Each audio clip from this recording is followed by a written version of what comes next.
So when I was in school, I learned a lot about European composers. I didn't really start to hear about America until we got to the 20th century. This book, with its new edition, this is our brand new edition coming out this fall, decided to incorporate some American music from the 18th century, William Billings in particular.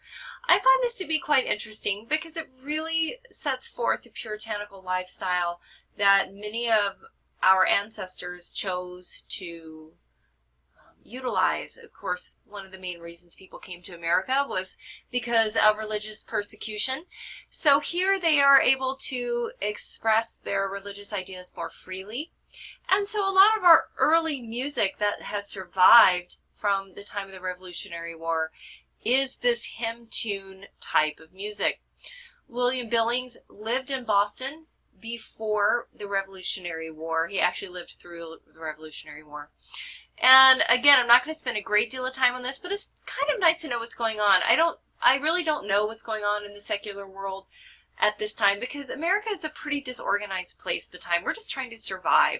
There's a lot going on in the 18th century, and I don't really think music for enjoyment is really a great part of their lives at this time. However, looking at William Billings, and we're going to listen to a little bit of his music, he incorporated something called shape notes, and he really tried to teach the general population how to read music, which I greatly appreciate because he was quite successful in this particular endeavor. If we look at this plate that's here, this is called a front plate, and this was actually designed by Paul Revere, which I think is super cool. Paul Revere was a metal worker, so he actually created this plate to as a design for the front cover of the book. So I think that alone is really interesting. If we look at his music, if we take a listen, it sounds very American to me. I guess because the hymn tune seems to be a large part of our American history. So let's take a quick listen. It's going to be homorhythmic. It's going to be in four voices. It's very reminiscent of a hymn that we would sing in church.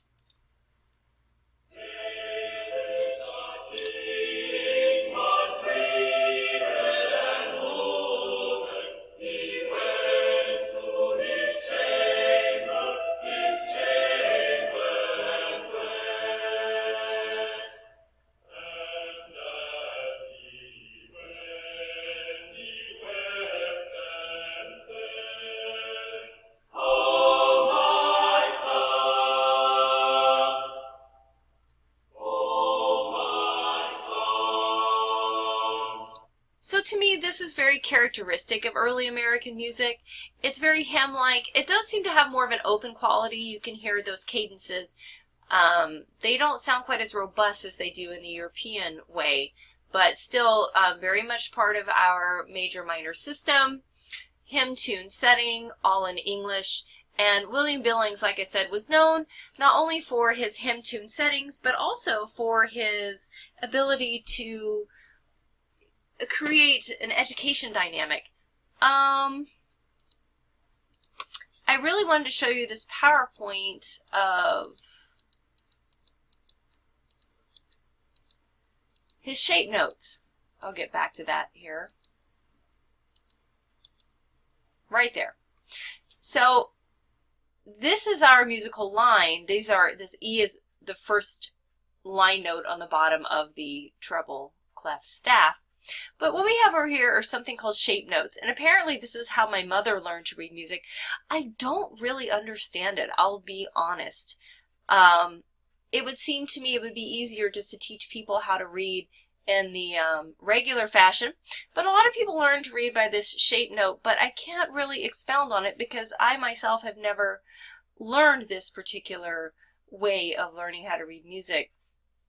However, he was very successful, and a lot of the population learned how to read music at this time thanks to his study. So that's William Billings. When we move on to chapter 25, we're going to talk about instrumental music. And again, that makes me super happy because that's what I love to do And the piece that we're actually focusing on, the hornpipe, which is part of a larger suite called the Water Music, by George Frederick Handel. I've actually played this music a lot. This particular piece is very close to my heart, and it really begins a long saga of instrumental music throughout history. We really kind of get this settled at this particular time in history. We have these instruments that are becoming more standardized. We're still doing them by hand.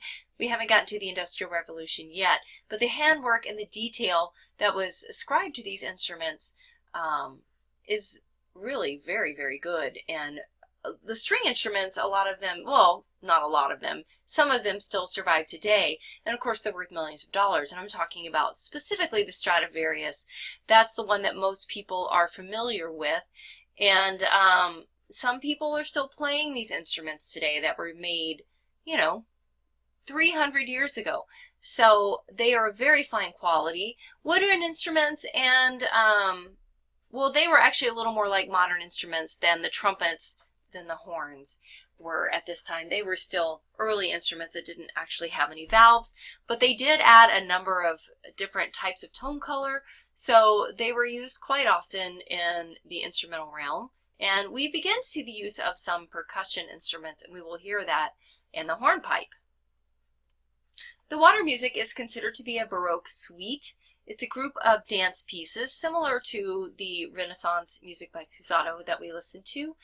There are various names for these groups of pieces: allemande, courante, sarabande, jig, minuet, gavotte, bourrée, and on and on. They're short little pieces that have a small form, binary 2-part, ternary 3-part form.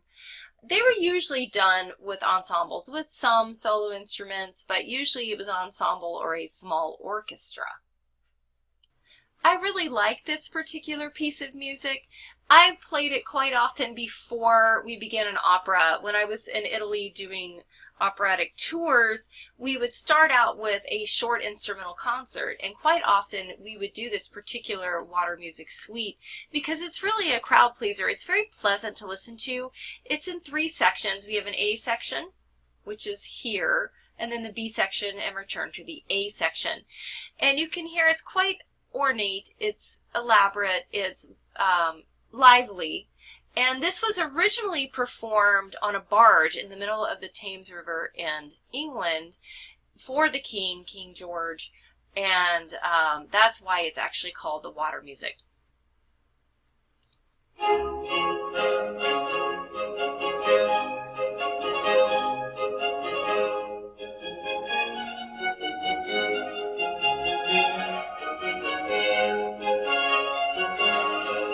So we can hear it's quite lively. Actually, the horns come in next, so let's take a listen to the horns because we have to do that.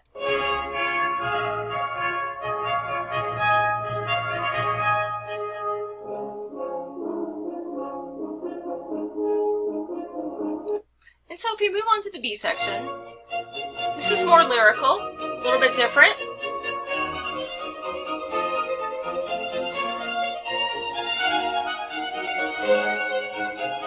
And then it actually returns back to the A section, which is familiar to us because we just heard it right here.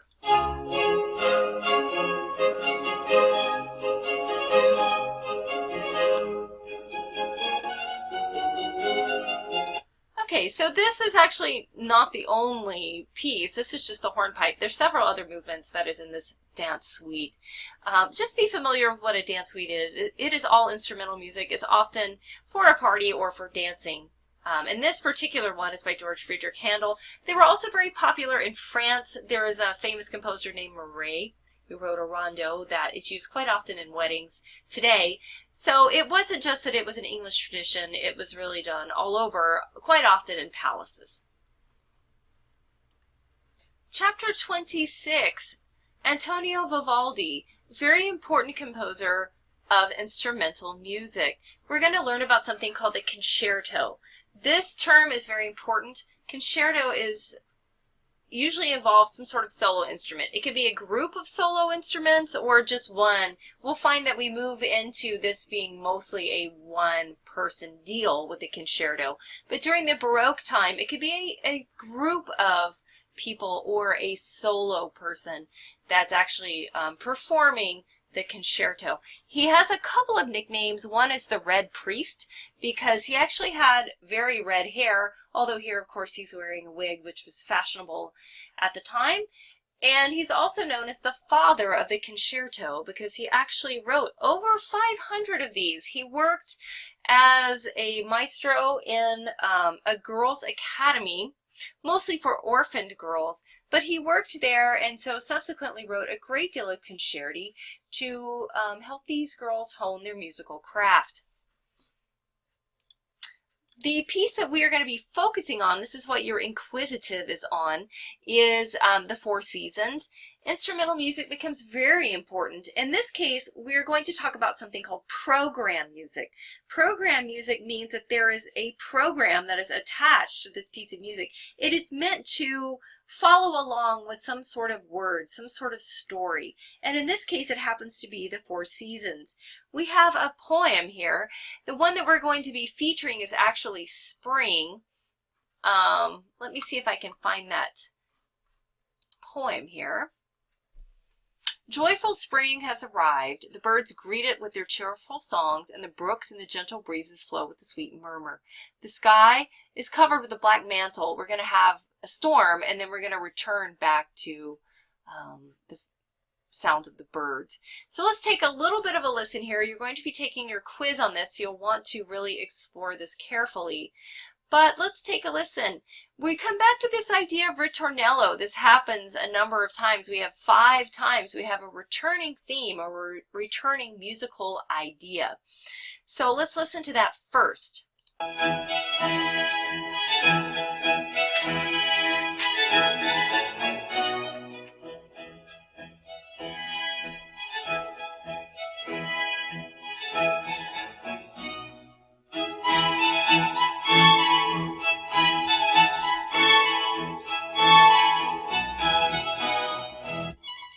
Here are the birds. We're moving on.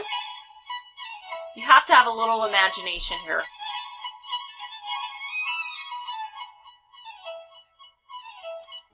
So those are the birds. Then we have over here the brook. Notice how it kind of muddles back and forth.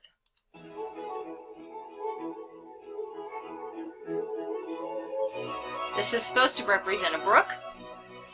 And then we have thunder and lightning over here.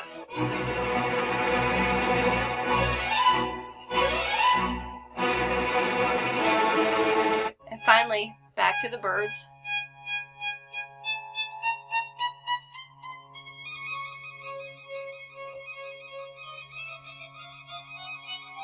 It's actually quite nice to hear the returning birds after a thunderstorm. That's always a nice sound. And then at the end we have the closing remarks, which is the actually the ritornello.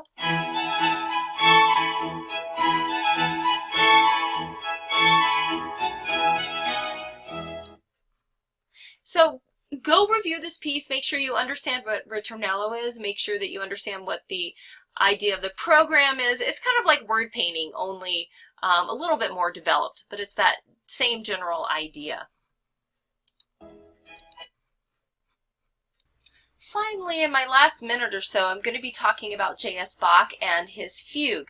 Here we're going to look at his keyboard music. If you'll notice here, we have all these different devices of the fugue where we have an opening statement that is then changed, it's reversed around. Here it's original, here it's upside down, backwards and upside down. So there's all these different ways that he's using these devices. He is really a master at invention in the way he's using devices. I would like for you guys to check out external links. Look at all the different pieces that Bach has written. I'm going to have several on there for you. Specifically the Brandenburg Concerti. He never actually heard these played in his lifetime. They were shelved and never played because they were considered to be too difficult. His music is very hard, yet very beautiful and complex at the same time. Let's take just a listening to the very beginning of this fugue.